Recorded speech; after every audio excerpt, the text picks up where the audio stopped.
concluido una primera parte, la primera semana de trabajo, y vamos avanzando sobre la segunda. Dimos una mirada a Thomas Hobbes, a John Locke y a Montesquieu. Vimos lo que será el origen del Leviatán y analizamos básicamente a los contractualistas. Todavía vamos a ver en este caso a Rousseau, que está en ese momento del final de los contractualistas. Pero antes de continuar, quisiera saber si ustedes tienen alguna pregunta, alguna duda. Ya hicieron una primera tarea, hicieron un primer trabajo y seguramente tendrán algunas observaciones al respecto. Si pudieran, por favor, si están, para los que estén conectados, si tienen alguna duda y crean que esto puede apoyar a sus compañeros, pues bienvenidos, ese es el momento de preguntas. Quisiera tener unos 3 momentos de preguntas ahora que estamos iniciando, dado que hay muy pocas personas conectadas y luego tenemos un periodo más. Y con eso intentaríamos tener, resolver las dudas que ustedes tienen.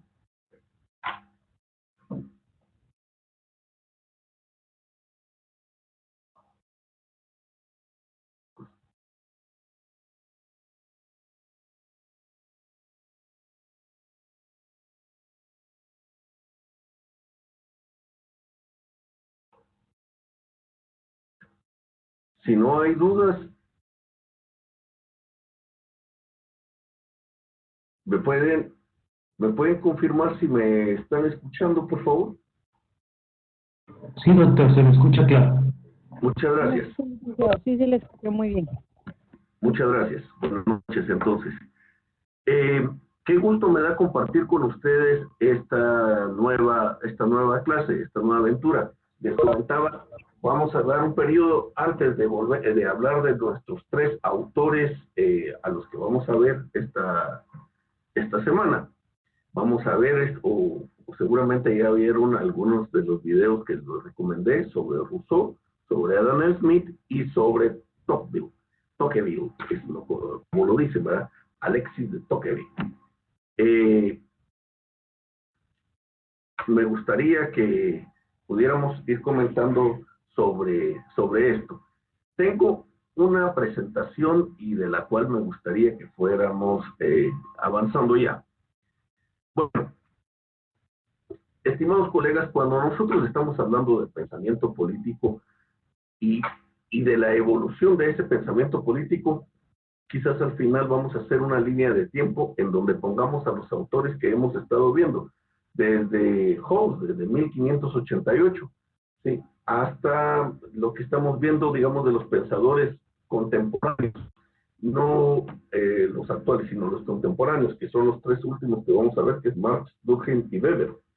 Pero entonces los estamos trayendo desde 1500 más o menos hasta el siglo XX. Entonces, esa línea de tiempo nos permitirá entender que hubo, digamos, un proceso en el cual se fue madurando con algunas ideas y algunos pensamientos. Estimados colegas, eso no pasó en un espacio en blanco. Eso pasó, por supuesto, en momentos históricos sumamente complejos. Quería mostrarles, por ejemplo, que cuando estamos hablando de Rousseau, se recuerden que Montesquieu nació en 1689 y, digamos, casi a principios de 1700, murió en 1755. Ahí se estaba gestando todo este proceso de la revolución. Y entonces en el mapa que tengo aquí, vemos que Europa estaba básicamente, no es la Europa que conocemos, eran imperios básicamente, ¿verdad? Entonces tenemos imperios como el Reino de España, el Reino de Portugal, Francia, Reino Unido, Provincias Unidas, que si vemos al norte de Francia, lo que le llaman Flandes, España llegó hasta Flandes en un momento, el Sacro Imperio que le llamaban, y que estaba relacionado con la religión, estaba Hungría, estaba Polonia, Prusia, ¿verdad? Y el reino de Suecia, el reino de Dinamarca. Esa era la construcción de la Europa que se conoce como la Europa moderna, ¿sí? Que ya tiene que ver con esta temporalidad. ¿Cuáles son las características de esta Europa moderna? Pues las características es que hay unas monarquías que son por mandato divino los dueños y, digamos, los eh, encomendados para que puedan gobernar estos países.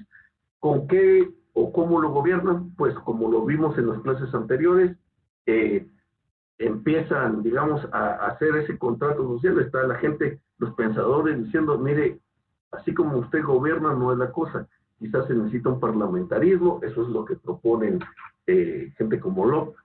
Sí, hay que crear un parlamento donde se pueda expresar el pueblo y que el rey sea el mediador. Por ahí viene la cosa. Pero viene en ese momento, digamos, la explosión, la máxima forma de protesta que encuentran los ciudadanos, bueno, que en este momento no son ciudadanos, son siervos, se le podría decir, del reinado de Francia, ¿sí? Con Luis XVI, ¿sí? Los vasallos, los súbditos de Luis XVI, que están agobiados por la pobreza, por la desigualdad, por la inequidad, porque viven en una pobreza absoluta, mientras en Versalles hay todo una derroche. Esa forma de gobierno, esa forma empieza a entrar en crisis y se da principalmente con la Revolución Francesa. 1789-1799 son 10 años de terror, son 10 años de votar una forma de gobierno que venía casi desde la Edad Media, bueno, no casi, desde antes de la Edad Media, donde ellos venían con la idea de que venían por una mano divina, nombrados para ser los conductores de esos países, a una protesta generalizada donde la gente estaba en tal desesperación que rompe con ese orden constitucional. La toma de la Bastilla es un momento importante en la historia de la humanidad. Este, este capítulo, digamos, de la toma de la Bastilla es como el ícono de lo que se podría decir ha sido la ruptura de este modelo de gobierno que estaba basado en las monarquías. Es importante tener este antecedente para que entendamos que como estaba rompiéndose ese orden mundial que se tenía, como se estaba rompiendo este orden mundial, ellos estaban también pensando que era lo que venía. Creo que vale la pena situar en 1789, como decíamos, a estos actores para que veamos que nuestros autores, los que vamos a analizar ahora, se mueven más o menos en ese periodo, entre naciendo la Revolución Francesa, ya que Rousseau es de 1712 al 78, 1778. Por lo tanto, es un pre-revolucionario, pero son las ideas de Rousseau las que van armando digamos, el escenario, o son algunas de las ideas que van armando el escenario de lo que se podría llamar ese cambio de pensamiento político. Muy bien. Antes, entonces, ¿por qué no hablamos de Rousseau antes de cambiar de temporada y cambiar de pensamiento? ¿Quién era Jacques Rousseau? ¿Sí? Jean-Jacques Rousseau era un filósofo, un escritor, ¿sí? Un pedagogo, y digamos que era lo que se conoce ahora como un ilustrado, ¿sí? Como un renacentista, como estas personas que tienen conocimientos múltiples. Era botánico y era naturalista, o sea, tenía muchos conocimientos, muchas áreas de la ciencia eran exploradas por Rousseau. Tenía ideas políticas y por supuesto que sus ideas políticas influyeron en lo que más adelante es la Revolución Francesa. La Revolución Francesa es, como les decía, el símbolo de que va a cambiar un modelo político, un modelo económico, un modelo de pensamiento, ¿sí? Y se va a instalar algo que todavía no está en las cabezas de la gente, y es eso que se llama repúblicas, ¿sí? Se está votando el modelo anterior, ese modelo de reyes y reinas, princesas, príncipes y demás, y se va a, con la maduración, digamos, del modelo, se está hablando de la creación de la república. Aunque él, Rousseau, es un contractualista, digamos, porque ven el origen del Estado como a través de los contratos sociales, que fue lo que vimos, él, por supuesto, ya ha pasado a, digamos, a ser un pensador de esta nueva forma de entender las relaciones sociales, que es a través de la constitución de lo que se podría llamar la república, el Estado. Leviatán decía. Bueno, les recomendé a ustedes que vieran un video de Educatina sobre Rousseau. Pero es un video corto, es un video de 10 minutos y algo, 10 minutos y medio creo yo. Y ahí quizás de lo que podríamos hablar, que lo más importante es que él es uno de los filósofos, bueno, voy a poner aquí a Rousseau, porque después no, sí, que es de lo que hemos estado hablando. Él es uno de los filósofos más importantes, de los más importantes de la filosofía moderna. Sí, como dijimos, es uno de los grandes ideólogos de la Revolución Francesa. Y su obra más importante, o una de sus obras más importantes, es el que se denomina Discurso sobre el origen de la desigualdad entre los hombres. ¿Se dan cuenta cuál era el tema de preocupación de esta gente? La desigualdad, ¿sí? Ese es el origen del cambio del modelo, ¿sí? Están hablando de eso, de la desigualdad. Entonces, como él viene en ese momento de la transición, él está pensando de dónde viene el hombre, qué es lo que está, cómo es el hombre en su estado natural y en su estado animal puro. Él se está imaginando lo que vimos en la reunión anterior, que era el origen, pasa de nómada a agricultor, todo eso, pero él decía, no, el hombre es un animal puro, es un animal solitario, es un animal que responde a sus instintos, y como todo animal, el hombre necesita satisfacer sus necesidades físicas. Ese es lo que al hombre lo motiva a caminar, la satisfacción de sus necesidades físicas. Habla de que hay un hombre en estado natural, o sea, previo a la civilización, a lo que él está conociendo en ese momento como civilización, ¿sí? Y en el, digamos, en nacimiento, en el origen, el hombre es un hombre bueno. Bueno, más bien, ni bueno ni malo, ni conoce vicios, es un hombre inocente, es un hombre que estaba integrado a la naturaleza, lo veía como que fuera una especie más integrada a la naturaleza, ¿sí? Él estaba integrado, pero no dominaba la naturaleza. El hombre era, no sé, como nuestros parientes cercanos, cualquiera del reino animal. Entonces, él decía, miren, el momento de felicidad o el mejor momento para la civilización humana era ese estado intermedio entre el estado natural del hombre, o sea, como él imaginaba que se vivía en la prehistoria, ¿sí? Entre ese estado natural y lo que él le llama estado civilizado. ¿Y por qué decía él que era el momento más feliz? Porque decía que era un momento intermedio, ¿sí? Y que el hombre gozaba libremente de las relaciones inocentes, y porque en ese momento hay igualdad entre los hombres. Recuerden cómo se llamaba su principal publicación: Discursos sobre el origen y de la desigualdad entre los hombres.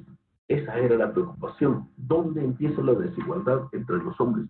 que origina la desigualdad entre los hombres. Por eso él está haciendo un estudio, digamos, bastante especulativo, creo yo, pero por supuesto estamos criticando, sentados desde la comodidad del siglo XXI con una computadora, estamos criticando a una persona que tenía otro tipo de accesos y con todas las limitaciones del caso. Entonces, dice Rousseau, mire, lo que complicó al hombre, ¿sí?, es la aparición de la propiedad privada, porque ahí, ¿sí?, es donde también hay una división del trabajo. Y entonces es ahí donde deja el hombre pierde ese estado natural, ese momento en la historia donde el hombre es un ser inocente y feliz, integrado en la naturaleza, porque ya tiene que empezar a cuidar algo y a dividirse para el trabajo. Entonces él dice, mire, como estaba el hombre en ese inocente, pasa a tener propiedad privada, pasa a una serie de estos, entonces es el hombre el que necesita hacer un contrato social, un pacto que le permita, digamos, la instauración de un nuevo sistema, un sistema que le permita vivir con justicia. ¿Y a qué se refiere con justicia? Se refiere a que un sistema que permita limar las desigualdades que se están viendo en ese momento entre la gente que tiene más recursos, que en este caso era la nobleza, y ellos. Entonces, el contrato social, decía, permite conformar una sociedad civil y al mismo tiempo permite conservar la libertad. Esa era la discusión del contrato social. Entonces, es cómo vivir en un momento, digamos, donde uno pueda decidir actuar, pero con protección, ¿verdad? Entonces, Rousseau habla de que la libertad es posible si hay respeto hacia los demás. Creo que es un poco antes, y dicho de otras maneras, a lo que muchos siglos después se referiría a Benito Juárez, por respeto. Pero es Rousseau, es 1712 y 1778, Ginebra. Uno puede idealizar, por supuesto, estos lugares. Me gustaría, hay una preciosa obra de Pérez de Antón, una de las últimas, la penúltima obra, creo, no recordaré el nombre, lo voy a buscar, se lo recomiendo para que uno lea en qué ambiente político y religioso vivieron estos autores. Voy a hacer una búsqueda, Pérez de Antón,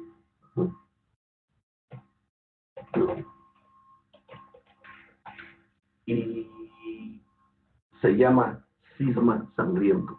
Se lo recomiendo, esa es la novela de Pérez de Antón y le van a dar una buena mirada histórica, solo que no lo está viendo desde el pensamiento político, sino desde el pensamiento religioso. Muy interesante si están interesados en esta obra. Bueno, vamos a regresar a nuestro tema.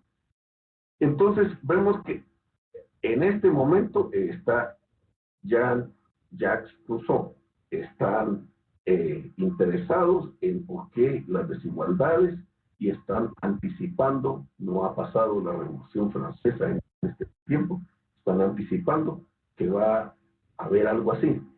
Luego viene la Revolución Francesa, ese cisma, esa destrucción, digamos, de ese modelo que tiene Francia. Francia es la luz de la civilización después de la caída de la monarquía y de esos 10 años más o menos de terror, viene un periodo sumamente complejo que se suma a eso Napoleón Bonaparte. Les recomiendo que lean las guerras napoleónicas, un poco que conozcan el pensamiento de Napoleón Bonaparte, y lo que está tratando de hacer Napoleón Bonaparte es empujar esa idea de la disolución de los reinos y la constitución de las repúblicas. ¿Y cómo lo va a hacer si él se nombra emperador? Dirá uno, sí, se nombra emperador porque creo que él estaba pensando en la transición de ese estado anterior de reinos de la Europa de la segunda mitad del siglo XVIII a lo que podría llamarse una sociedad moderna. Bueno, Y viene en este momento lo que nosotros denominamos, hay otra revolución que está pasando, ¿sí? O que se está gestando, no aquí en Francia, sino aquí en el Reino Unido, arriba. ¿Y cuál es esa revolución que se está gestando? Pues nada más y nada menos que la revolución industrial. ¿Cuándo se inicia? Se inicia, bueno, depende de los historiadores, pero generalmente la ubican entre la segunda mitad del siglo XVIII en Gran Bretaña. Habrá una revolución industrial posterior o en otros países y seguramente se fechará distinto, pero el origen, el nacimiento de esa gran revolución industrial es más o menos en el siglo XVIII, 1700 algo, 1750, ¿sí? Y para estos autores, esta revolución industrial, que la dividen en dos partes, la primera parte, la gran revolución industrial, es el momento donde también se vivió un colapso en la humanidad, porque están pasando cosas que no habían pasado nunca. No había habido un desarrollo tecnológico tan fuerte y tan importante en la humanidad, quizás desde el descubrimiento del fuego y desde el descubrimiento de la agricultura. Algunos autores lo llaman que desde el neolítico, o sea, desde que el hombre empieza a hacer herramientas con piedra, que fue un gran avance tecnológico. Hasta ese momento no había habido algo tan impresionante como fue la revolución industrial. Es un momento donde hay una moderna, no, sí, se podría llamar moderna, pero una nueva forma de economía, una nueva forma de agenciarse de la riqueza, unos avances tecnológicos que sorprenden, ¿verdad? O sea, antes todo se hacía a mano, ¿sí? Antes todo el trabajo era manual, ¿sí? Y en este momento empieza, ojalá o con fuerzas de animales, ¿verdad? Los bueyes para arar, las caballos para jalar las carretas, en fin. Y en ese momento hay toda una serie de descubrimientos, el vapor, ¿sí? Todo el tema de la industrialización de las máquinas. Entonces, se está dejando por un lado ese trabajo artesanal para hacer una tela que eran muchas semanas de trabajo de alguna persona por hacerlo en esas fábricas y digamos, eso va a generar una enorme producción, pero también va a desemplear a enormes cantidades de personas. Hay un proceso de expulsión de gente del campo hacia las ciudades y las ciudades no están teniendo suficiente capacidad para recibir a la gente y proveer de trabajos. Es famosa la revolución industrial por la explotación que se da en las personas. Las jornadas de trabajo eran de 18 horas generalmente, no ni siquiera dos jornadas de 8 horas, era de 18 horas. Sí, generalmente la gente apenas llegaba a dormir a las casas o ahí en los mismos talleres donde trabajaban y seguían laborando otro día, sin que hubiese alguna división, sin que se contemplaran sábados y domingos. Este es el inicio de esa gesta, de esas formas de explotación del hombre por el hombre que fue dramático. No había habido una manera de eso. Y luego hay otra, como les decía, la revolución industrial, los autores la dividen en dos partes. Hay una segunda revolución industrial que ellos llaman, que es cuando la segunda etapa, cuando ya se globaliza, hay una globalización de la economía. Ya lo que se produce en Inglaterra se vende en la India, hay productos que van a América. Es un momento histórico de expansión de una forma de hacer la economía. Esa es la revolución industrial. Claudia, si pudiese apagar su micrófono.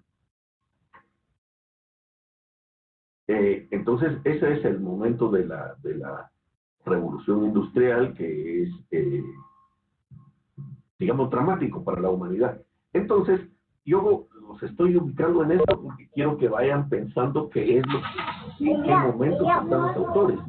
¿Sí? Los autores no están en un espacio solitario solo están pensando sobre nuevos modelos de pensamiento político, ¿no? Están viviendo estos acontecimientos. Y por eso no es extraño entonces que veamos a nuestro siguiente autor, que es Adam Smith. Y Adam Smith es un economista, filósofo escocés. ¿Dónde está Escocia? Lo voy a ubicar en el mapa, acá arriba, ¿sí? Acá arriba, donde está pasando todo este tema de la revolución industrial, ¿sí?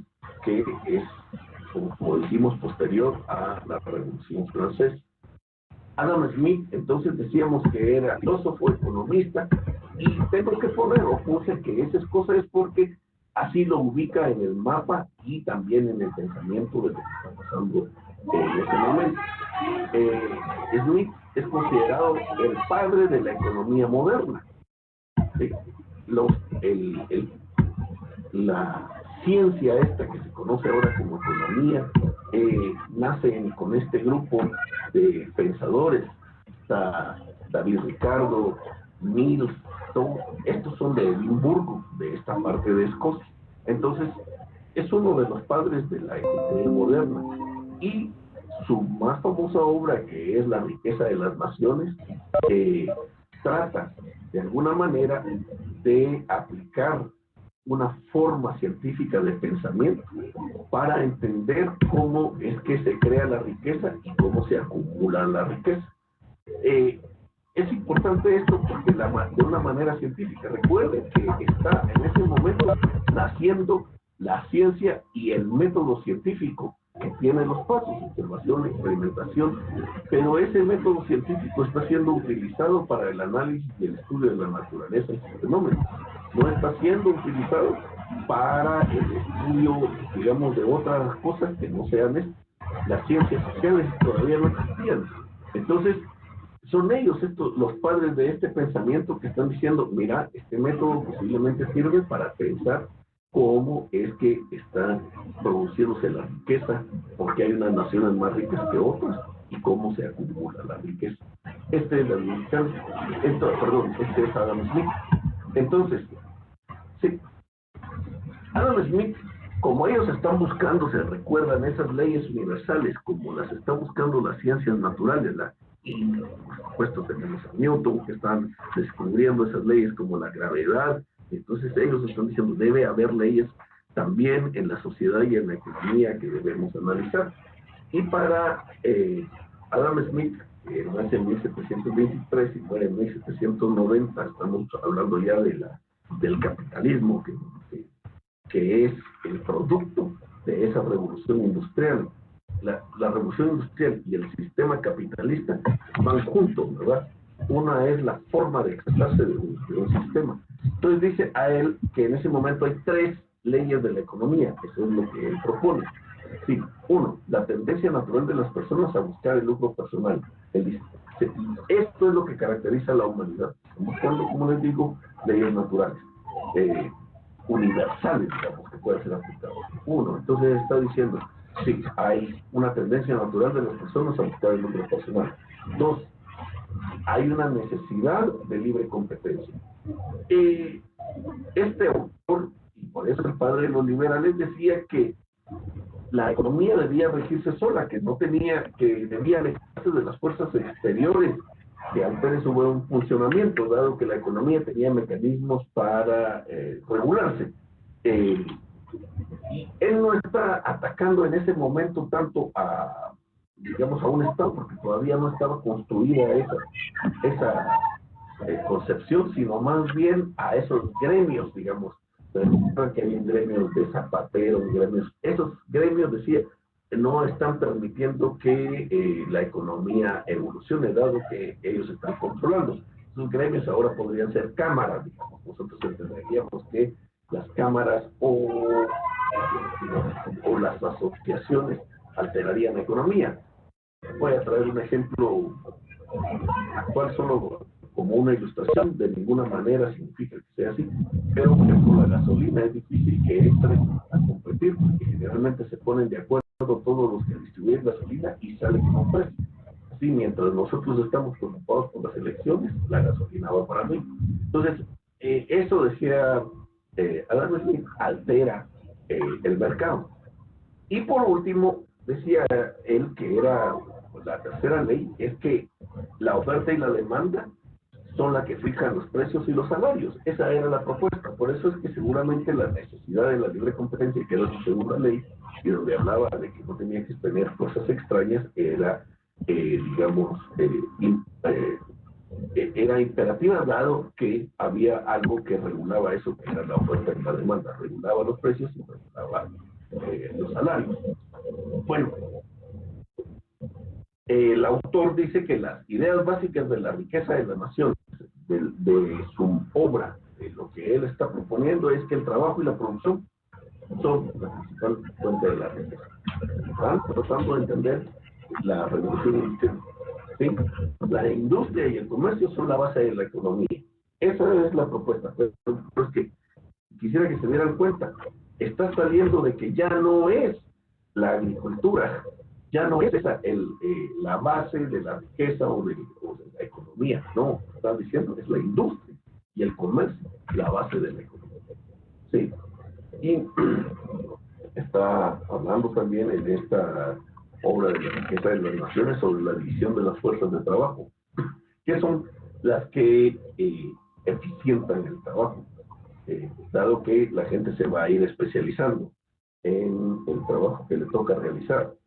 Y por último dice que, no por último, pero habla de que para que esto se pueda realizar es imperativo que exista la propiedad privada, ya que esta es necesaria para que pueda existir el lucro. ¿Sí?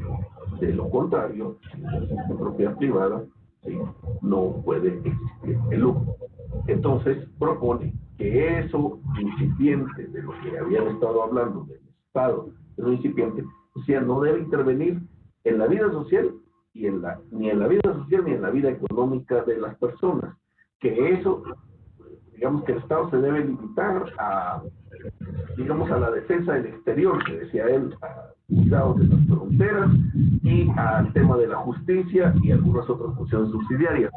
Es una posición que toman los liberales, digamos, por eso es que se llama liberal, ¿verdad? Estamos en ese momento. Esa es la base de lo que ahora después se conoce como los neoliberales y de los que están hablando de que el Estado debe estar en su mínima expresión, solo cuidando las fronteras, un sistema de justicia y que las otras funciones, educación, salud y todo eso debe ser por mercado, a través del mercado.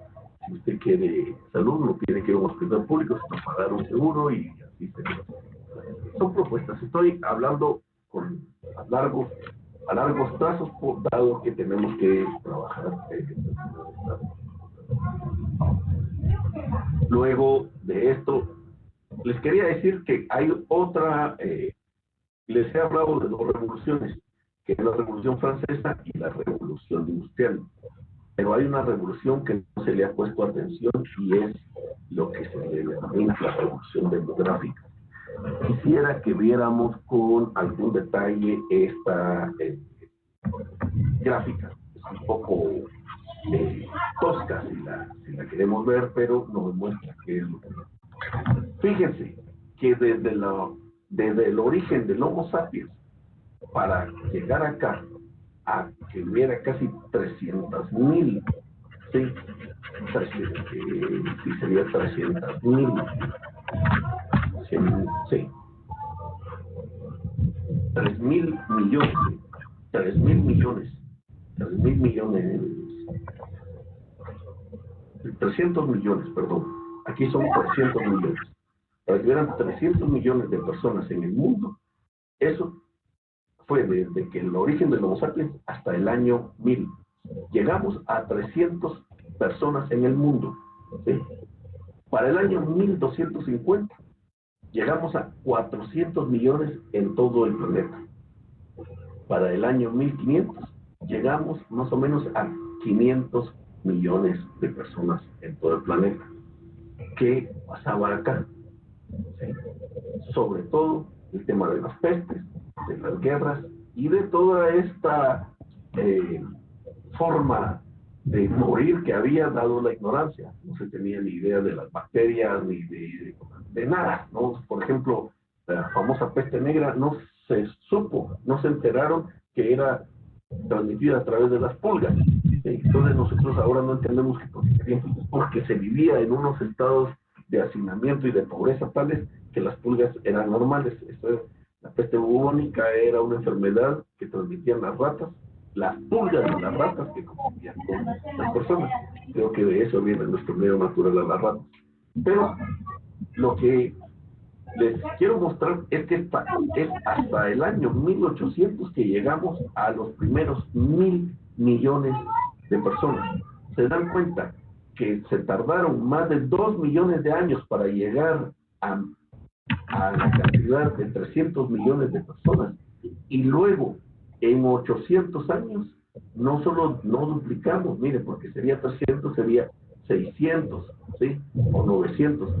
Nos fuimos hasta 3 veces la población para que en el año 1800 llegáramos a los 1.000 millones de habitantes. Para el 850 teníamos 1.300 millones de habitantes y para el 900 se había disparado. Y hasta ahora que estamos en pleno siglo XXI con más de 7.000 millones de personas. Estimados colegas, ustedes pueden imaginar lo que es el mundo de la industrialización, que para estos años de 1800 tenía ya 1.000 millones de personas que estaban expulsadas del campo, buscando trabajo en la industria y que ésta no tenía la capacidad de captarlos. Ese es el espacio, ese es el momento en que están viviendo la humanidad y estos autores que les he recomendado que ustedes estudien. Y aquí es donde viene nuestro último autor o pensador o nuestro filósofo, 1805-1859, pues como ven, murió joven, pero ya está muy cerca a nosotros, ¿verdad? Muy cerca, pero lo que está pasando en la economía y en la sociedad nos puede explicar qué es lo que está pasando. Fíjense que Tocqueville es uno de los más importantes ideólogos del liberalismo, ¿sí? Fue filósofo, un jurista, un historiador y autor de la obra La democracia en América y el antiguo régimen y la vida de la revolución. Es un activista y participó en la vida política de la Francia del siglo XIX. Francia es la vanguardia, es la república. ¿Qué está pasando con Tocqueville? ¿Qué es lo que él ve? ¿Sí? Yo les recomendé 2 videos para que conociéramos el pensamiento de Tocqueville y entendiéramos un poco. Voy a resumir un poco el pensamiento de Tocqueville y ustedes, por supuesto, tendrán tiempo suficiente para verlo en los videos recomendados. Pero básicamente, Alexis de Tocqueville va de Francia a los Estados Unidos y ve una Norteamérica con mucho futuro, ve una Norteamérica que dice que es distinta y que es poderosa y que está creciendo. Entonces se pregunta, ¿qué tiene Norteamérica que no tenga Europa? ¿Por qué este crecimiento? ¿Por qué son más, empujan con más fuerza la idea esta de el capitalismo o la idea del liberalismo, que es como ellos lo conocen, no lo conocen como capitalismo? Y digamos que el gran descubrimiento de Tocqueville sobre por qué era la diferencia entre Norteamérica y Europa es que Norteamérica no, en el país no hay una nobleza, no hay reyes, reinas, ni príncipes, ni nada de esto. Entonces, al no haber una nobleza y, digamos, una aristocracia, ellos no eran dueños de la tierra. La tierra era, digamos, de libre acceso con algunas normas, pero era de libre acceso. Entonces, en ese, por supuesto, en detrimento de la población indígena que ahí vivía. Pero lo que decía Alexis de Tocqueville es como la tierra, que es lo más importante, el medio de producción más importante que tenía, se reparte en cantidades iguales, pero abundante, de manera que una persona no solo pudiera tener la capacidad en su tierra de producir producir lo que necesita comerse, sino que además de producir un excedente que sea, que pueda comercializarse, eso da origen a lo que él llama digamos, a la fuerza del liberalismo. Eso es lo que él dice. Sí, todos tienen las mismas oportunidades, pero que hay excedente y que todos pueden producir con excedente. Eso agiliza la vida económica y esa es, digamos, como la característica principal de Norteamérica en relación a Europa. Es un gran descubrimiento. Tocqueville escribe sobre eso. También escribe sobre el sistema político norteamericano, que está totalmente descentralizado. Es algo que ellos no conocen. ¿Y por qué no conocen? Porque ahí hay un rey, ¿verdad? Hay reyes y los reyes son los que tienen el control. Pero ¿qué es lo que tiene Norteamérica que sorprende a este autor? Lo que tiene son municipios, y son municipios que ahí tienen como cierta... están descentralizados, pero descentralizados también significa que tienen presupuestos, que tienen autoridades, que pueden ser electas y que ellos velan por la mayoría de los problemas inmediatos que tiene el ciudadano. Y después hay otros niveles como son los federales y los estatales y luego los federales, pero la mayoría de problemas se resuelven a nivel municipal. Eso es algo que no es común en Europa en este tiempo. Es este modelo norteamericano el que lo da. Por supuesto, ahora vamos a Europa y vemos que es totalmente inverso. Ahí hay municipalidades que están asistiendo a los ciudadanos y que están descentralizados. Pues otra historia. Pero ese es el pensamiento de Tocqueville, eso es lo que él está viendo en ese momento de la historia de la humanidad que se refiere a nosotros.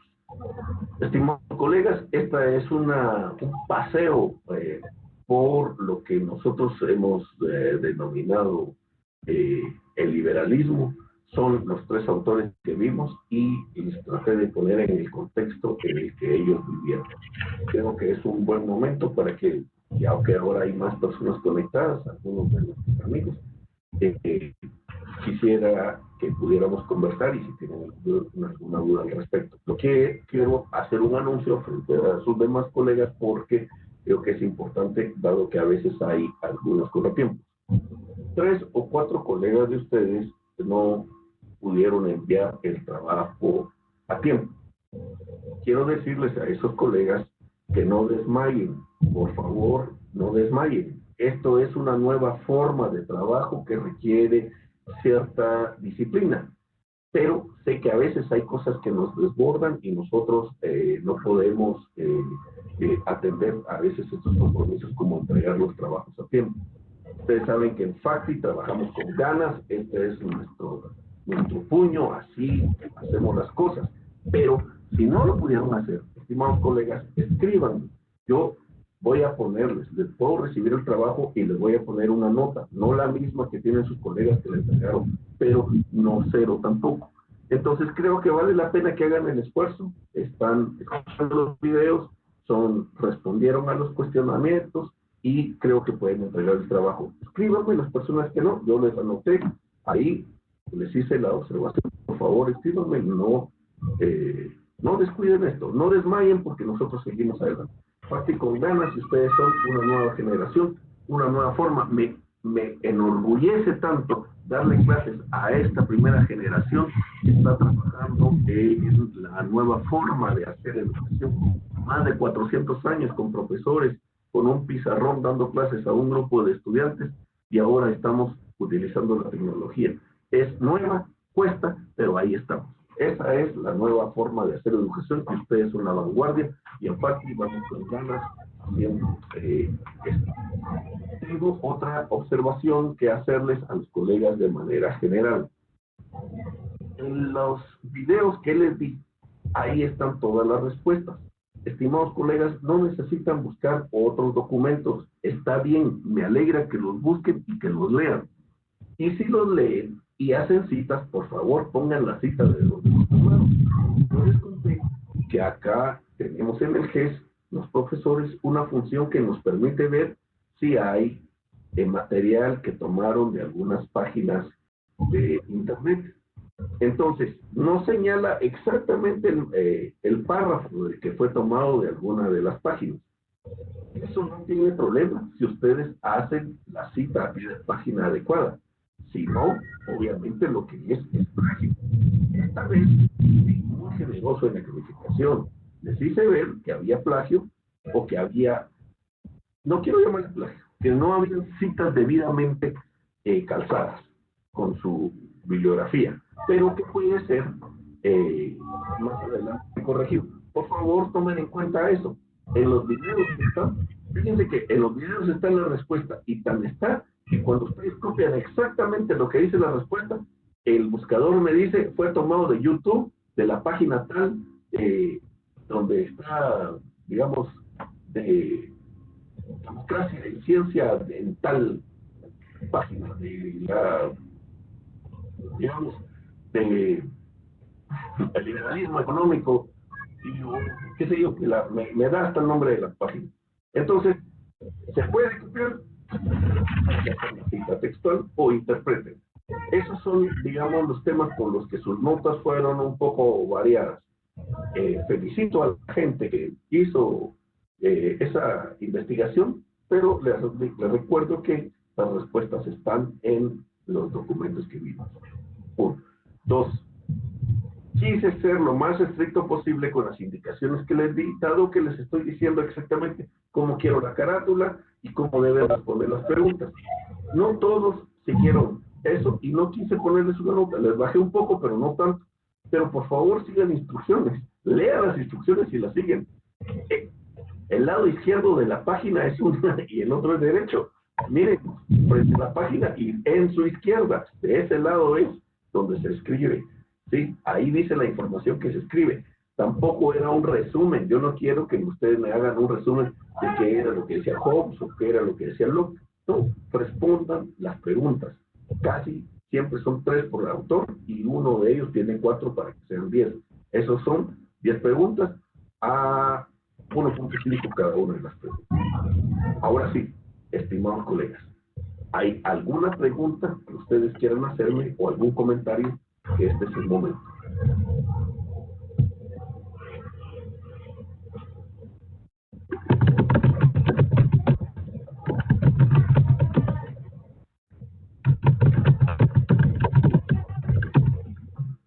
Mi última recomendación entonces, colegas, a las personas que tienen fotografía en GES, que uno las puede identificar, les agradezco. A las que no han subido su fotografía ahí al GES, ¿sí? Para identificarse, por favor háganlo. De esa manera podemos conocernos. Les vuelvo a recordar, si ustedes me ven en la calle, me va a dar mucho gusto conocerlos en persona. Gracias nuevamente por participar en esta videoconferencia. Gracias al Magíster Axel, que sin él esto no es posible. Y para mí es un gusto realmente compartir con ustedes y leer sus trabajos. Esta es la última semana de video, la próxima semana ya es un texto, pero es un texto muy bueno. Que descansen y nos vemos la semana próxima. Gracias, doctor, por lo compartido.